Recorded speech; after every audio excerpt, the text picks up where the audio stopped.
Cette finale de cette Coupe d'Afrique des Nations est vraiment rentrée dans l'histoire du football africain et même dans l'histoire du football. Il n'y a rien à dire. Salut à tous, j'espère que vous allez bien. On se retrouve pour une nouvelle vidéo et cette fois un débrief de cette finale qui est juste historique entre le Sénégal et le Maroc. Victoire du Sénégal. Bravo d'abord pour les Sénégalais pour cette CAN qui nous ont offert un pur régal. Là, il n'y a rien à dire, surtout pour cette équipe du Sénégal qui mérite cette Coupe d'Afrique des Nations. Faut être honnête, faut être juste. Malgré que ça fait mal au cœur, bravo le Sénégal, rien à dire. Très belle équipe, mais là, il y a des choses surtout à en parler du côté du Maroc. Vraiment, mais absolument. Déjà, on va commencer par d'abord féliciter le grand Yacine Bounou, qui est sûrement le meilleur gardien du Maroc. Vu que là, même un des meilleurs gardiens de l'histoire de la Coupe d'Afrique des Nations, de l'histoire africaine. Le match qu'il a proposé, combien de fois il a sauvé le Maroc dans cette finale. C'est surtout ça. Pour ma part, s'il y a bien une personne à retenir du côté du Maroc, c'est bien Yacine Bounou, le gardien. Quel gardien exceptionnel. Mais encore une compétition incroyable. Combien de fois il sauve cette équipe? Combien de fois il sauve les Lions de l'Atlas? Mais combien de fois? C'est surtout ça. Quel gardien incroyable. Une chance inouïe de l'avoir dans cette sélection. Mais rien à dire, juste bravo à lui. Une Coupe d'Afrique des Nations encore exceptionnelle. Voilà, entre les Coupes du Monde des clubs également, les CAN, c'est vraiment partout exceptionnel pour sa part. Mais vraiment, bravo Yacine Bounou. T'es vraiment l'homme du Maroc. Il n'y a rien à dire. S'il y a bien, du coup, une personne à retenir, c'est Yacine Bounou du côté du Maroc. Mais là, on va passer au dossier Brahim Diaz et son penalty à la dernière minute. Comment ça, il se permet de râler déjà pour avoir le penalty pendant 10 minutes? Certes, c'est une chose, mais en plus de ça, pour le tirer de cette manière-là, c'est absolument inadmissible. Ça, c'est vraiment inacceptable. C'est comme s'il avait insulté toute la nation. Je préfère être honnête. Pour moi, c'est totalement inadmissible, ce genre de comportement. Comment il peut tirer en Panenka à la 98e minute de jeu? Il a le ballon, il a la balle du titre. Ça fait 50 ans que le Maroc n'a pas gagné la CAN et lui, il se permet ce genre de penalty ridicule. C'est totalement ridicule, c'est inadmissible, vraiment. Mais déjà qu'il a été fantomatique, mais absolument, durant cette finale, comment il n'est pas sorti plus tôt, surtout pendant ce match. Comment c'est possible? D'habitude, le tireur de penalty, c'est Hakimi. C'est lui l'homme de la nation. Et pourquoi là, à ce moment-là, ça doit être Brahim Diaz? Pourquoi c'est lui? Qu'est-ce qu'il a fait de plus? À part marquer face aux Lesotho, la Tanzanie, le Mozambique, face aux petites équipes, c'est totalement très fort. Mais face au Cameroun, on ne l'a pas vu. Malgré son but, il était vraiment à 2 cm des cages. Et c'est grâce à Ayoub El Kabi qui lui met vraiment dans les pieds. Voilà, il avait juste à la toucher et à la mettre. Et c'est bon, c'est but pour lui. Voilà. C'est juste ça qu'il a fait contre le Cameroun. Face au Nigeria, c'est zéro. C'est double zéro. C'est le double zéro, franchement, face au Nigeria. Et là, on ne l'a absolument pas vu face au Sénégal. C'est une honte. Pour ma part, c'est bon. Il doit être banni de la sélection. Car ce genre de comportement, c'est une insulte. C'est une insulte. Il avait le titre, mais le titre vraiment entre les mains. Et il le loupe, ce penalty, pour tirer en Panenka. Et en plus, le pire, c'est qu'il fait vraiment pas exprès de la louper. C'est ça le pire. Voilà. Non, là, c'est une honte absolue. Et ça, faut vraiment le dire. Faut être juste. C'est bon. Faut arrêter d'être, oui, les joueurs de la sélection, on les conforte et tout. On les aime bien. C'est une chose. Mais à un moment, quand ils insultent toute une nation, ça, c'est absolument inacceptable. Ça, c'est inacceptable. Je veux plus le voir pour la Coupe du Monde 2026. Car sinon, ça va être quoi, là? Face au Brésil, même face à Haïti, maintenant, j'ai peur. Même face à Haïti, j'ai peur. C'est bon. Je vous le dis. Non, là, il doit être totalement banni. Car par le voir là, pour les matchs de phase de groupe, ça, on l'a totalement vu, hein. Très fort. Bravo. Mais par contre, les phases finales, c'est un zéro pointé. C'est un zéro. C'est bon. Faut être juste. C'est bon. J'en ai marre. Là, faut être objectif à fond. Et là, c'est totalement ça. En tout cas, par contre, comment Massina joue encore au football, je ne sais pas, avec El Yamik. Mais El Yamik, c'est une catastrophe exceptionnelle. Il n'y a rien à dire. Mais en plus de ça, El Yamik, tu comprends maintenant pourquoi son club, il a seulement un point en Arabie Saoudite dans le championnat saoudien, un point dernier. Ça a juste fait un match nul depuis le début de la saison. On comprend mieux pourquoi. Voilà. Et des fois, il joue même pas tellement il est mauvais. C'est surtout ça. On comprend mieux pourquoi. S'il y a bien un autre joueur que Bounou à retenir de cette compétition, c'est bien El Ainaoui. El Ainaoui, le milieu de terrain de l'AS Roma. Lui, c'est vraiment le patron au milieu de terrain. Et lui, c'est un bonhomme. Lui, c'est un homme. Lui, vraiment, lui, c'est un homme. Pas comme Diaz. Voilà. Lui, il porte vraiment le Maroc. C'est lui qui a porté le Maroc. Au milieu de terrain, un vrai soldat. Carrément, il s'est sacrifié pour le Maroc. Il s'est sacrifié pour la nation. Et là, franchement, bravo à lui. Très belle CAN. Rien à dire. Je veux qu'il soit surtout à cette Coupe du Monde 2026 aux États-Unis. Bravo, El Ainaoui. Franchement, bravo. Ensuite, on va passer là aux loupés par contre. Ils sont inadmissibles. Je suis désolé, mais par contre, je sais pas c'est qui s'en occupe du spécifique attaquant, mais c'est d'une nullité. Mais c'est une nullité depuis des années. On n'en peut plus de cette nullité en attaque. C'est zéro, mais que des zéros en attaque. C'est pas possible de louper 40 occasions comme ça devant les cages ça la cadre même pas, ça cadre pas une frappe. C'est aussi honteux, ça aussi. Désolé. Mais à part Ezalzouli qui apporte vraiment offensivement, c'est le seul. C'est le seul. On n'en peut plus. Saïbari qui a perdu tout son niveau, à part en première période, on l'a vu. Mais en deuxième, on ne l'a pas vu. Et ça, c'est vraiment inadmissible. Il fait une très bonne saison avec le PSV Eindhoven, mais avec le Maroc, c'est zéro. Allez comprendre pourquoi. Je sais pas pourquoi ils n'avaient pas du tout envie de jouer ce soir. Après, par contre, Achraf Hakimi, une canne très moyenne, mais d'un côté, c'est pas surprenant. Et moi, ça me choque pas du tout. Et franchement, je lui en veux pas du tout. Voilà. C'est vraiment un héros de la nation. On sait tout ce qu'il a fait pour le Maroc. Mais pour moi, voilà, on doit absolument pas lui tirer dessus. Il revient de blessure. Voilà, pour ma part, il ne devait pas non plus jouer autant dans cette canne. Pour ma part, ça devait être Mazraoui à droite et Salah Redjid à gauche, qui ont été incroyables durant les phases de groupe, mais bizarrement, un changement de Regragui. Oh, attendez, par contre, on va parler un peu plus tard de Walid Regragui, car il y en a des choses à dire sur lui. En tout cas, j'en veux pas du tout à Hakimi. Ça, c'est sûr et certain.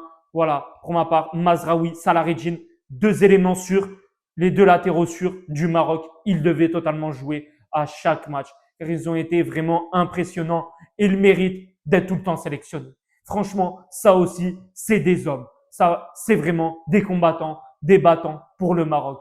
Il n'y a rien à dire. Ayoub El Kabi, une canne, à part mettre des retournés et mettre des retournés et des retournés, ça met que des retournés et une tête de temps en temps, une tête sur 30 qu'il en met, mais c'est tout. Mais en même temps, après, quand tu as vu le niveau de Raimi et de Nesri, et Nesri qui va sûrement s'engager avec la Juventus de Turin, eh ben là, je sais pas comment c'est possible. Mais la Juventus de Turin, pour moi, bah, je sais pas c'est qui vraiment les dirigeants de chez eux, mais bravo. Là, c'est vraiment le transfert du siècle, si Nesri va vraiment à la Juventus. Un niveau, c'est vraiment pitoyable. Voilà, il n'y a rien à dire. Maintenant, on va passer à Walid Regragui. Car lui, vraiment, on va ouvrir le dossier dès maintenant. Je l'ouvre dès maintenant. J'en ai rien à faire. C'est bon. Car me proposer un jeu comme ça, c'est nul. C'est nul, c'est zéro. C'est vraiment nul. Non, mais là, c'est pas possible. Comment ça, tu peux te permettre ce genre de choses en finale de la CAN à domicile? C'est une insulte également pour le Maroc. Lui, il a insulté tout le Maroc, je vous le dis. Il prend vraiment tout le monde pour des guignols. C'est pas possible. À faire des blagues en conférence de presse, à chaque fois, c'est bon, lui, il a la grosse tête. C'est bon. C'est pire qu'un Kylian Mbappé. Il a la même grosse tête. C'est pas possible. Tu m'étonnes. Mais c'est pas possible d'avoir autant la grosse tête que lui. À nous faire des blagues à chaque fois en conférence de blagues. Mais c'est bon. Mais à la limite, fais-nous une Raymond Domenech et demande en mariage Fatoumata. Et là, vraiment, là, c'est vraiment la blague du siècle. Et là, on aurait vraiment tous rigolé et ça aurait détendu toute l'atmosphère. Et ça, c'est vraiment incroyable si ça serait fait. Mais non, mais bien évidemment que non. Il va pas au bout de ses actions. Il va jamais au bout. Voilà, à part foutre le Maroc dans le dernier carré. À chaque fois, c'est bien beau, mais il y a zéro titre. Zéro titre, s'il vous plaît. C'est bon, zéro titre. Franchement, c'est saoulant. C'est saoulant. Ah là, vraiment, le Maroc passe pour des guignols absolus. À chaque fois, ça dit les meilleurs sur le papier. Ah ouais, la nation favorite. Même à domicile, ça propose ça, mais en même temps, qu'est-ce que tu veux? Mais depuis la Coupe du Monde 2022, je ne sais pas ce qui s'est passé dans sa tête, mais le niveau est nul. il est nul, mais en même temps des choix catastrophiques. En même temps, quand tu sélectionnes pas du Driwesh, du Ziyech, etc. En même temps, tu te permets, voilà, de faire ça. Du coup, tu fais jouer qui? Diaz. Je pense qu'il a vraiment quelque chose avec Diaz. Je sais pas ce qu'il lui a promis, mais c'est quoi? Mais en même temps, comment tu veux jouer avec Diaz? C'est un poison pour cette équipe marocaine. Le Maroc est à la base fait pour un collectif, mais là, ça joue pour Diaz. On dirait franchement le PSG quand ça jouait avec que Kylian Mbappé. À chaque fois, certes, c'était meilleur sur le papier, mais ça jouait que pour Mbappé. Et voilà. Et sans Mbappé, ça a gagné après tout de suite la Ligue des Champions. Moi, je dis, sans Diaz, ça gagne la CAN, ça gagne la Coupe du Monde. C'est bon. C'est le Diaz, le problème. Ça joue que pour lui. Et c'est vraiment un poison pour cette équipe marocaine. Et ça, on s'en rend compte maintenant. Voilà, vaut mieux se rendre compte maintenant. Mais il fallait déjà s'en rendre compte un peu avant. Voilà, je vous le dis. Malheureusement, un titre, bam, qui passe sous le nez encore une fois. Et pourtant, c'était à quelques heures, à quelques minutes, à quelques secondes de ce tocard de Diaz qui fout une panenka à la dernière minute, bien évidemment. Mais en même temps, quand tu fais que jouer en défense El Yamik ou Massina et que tu nous sélectionnes aussi Saïs, qu'est-ce que tu t'attends aussi? Saïs, il nous le sélectionne 6 minutes dans cette canne. Les 6 premières minutes, il se blesse. Mais aussi, il faut en parler des entraînements qui sont catastrophiques, car quand même, Azzedine Ounahi s'est blessé à l'entraînement, mais à chaque grande compétition, il y a un joueur qui se blesse à l'entraînement. Et ça, allez pas me croire, c'est pas la faute de l'entraîneur. Car à un moment, une fois, deux fois, trois fois, c'est bon, on n'en peut plus. À un moment, il faut un peu se remettre en question. Car le niveau de jeu, certes, oui, à chaque fois, on retient que la victoire, mais en même temps, ça affronte les plus nulles équipes du monde. Tu m'étonnes que ça gagne. Là, ça joue contre des grandes nations du football, ça perd. Le Sénégal est maintenant là au-dessus du Maroc en termes de jeu. C'est bon, je le dis. C'est bon, c'est pas possible. Là, faut être juste. C'est bon, j'en peux plus. Mais le pire, c'est quand dans cette finale, il s'est décidé à enfin faire des changements après un match mais totalement nul, totalement cataclysmique. Il se met à faire des changements, mais vraiment tard dans le match. Mais c'est bon. Mais c'est quoi cet entraîneur? On l'a pris où? Mais c'est pas possible. Tu l'as pris dans un rayon, je sais pas, à Marjane, je sais pas.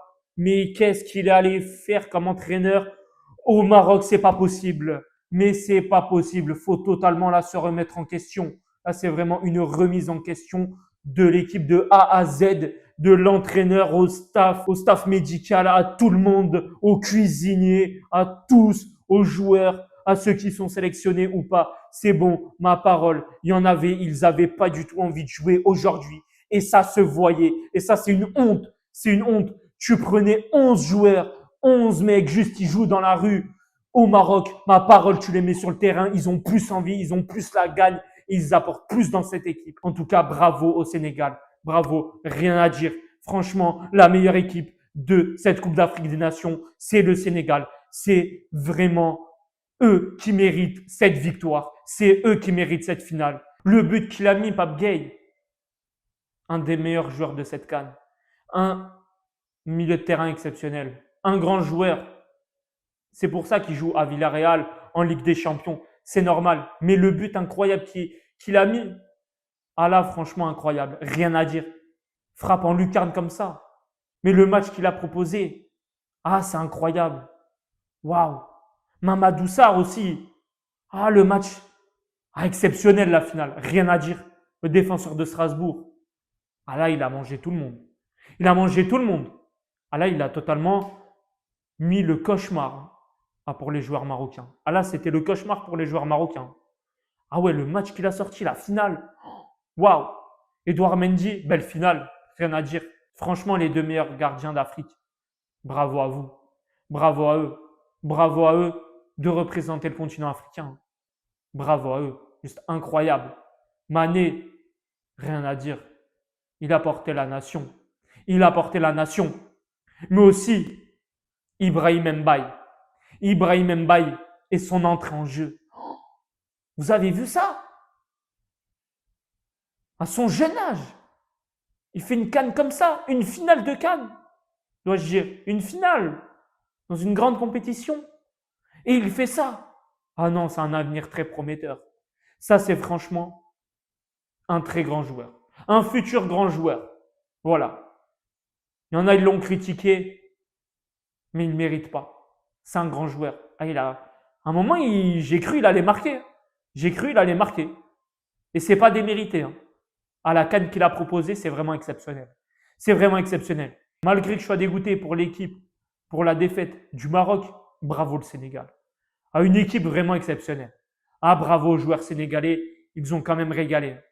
Ah, c'était du haut niveau. C'était du haut niveau. Oh, au milieu de terrain, oh, c'est exceptionnel le Sénégal. C'est franchement exceptionnel. Ah, moi, je pense, ah, ils vont faire quelque chose à la prochaine Coupe du Monde. Attention, le match face à la France. La France-Sénégal, attention. Pour les Bleus, ce n'est pas du tout donné.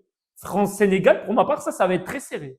Mais vraiment très serré. Ah, attention. Ah, moi, je vous le dis, attention. Ah, le Sénégal peut faire quelque chose contre l'équipe de France. Franchement, ben, l'équipe n'a pas démérité. À cette CAN totalement méritée. Pape Thiaw, très bon entraîneur. Très bon entraîneur.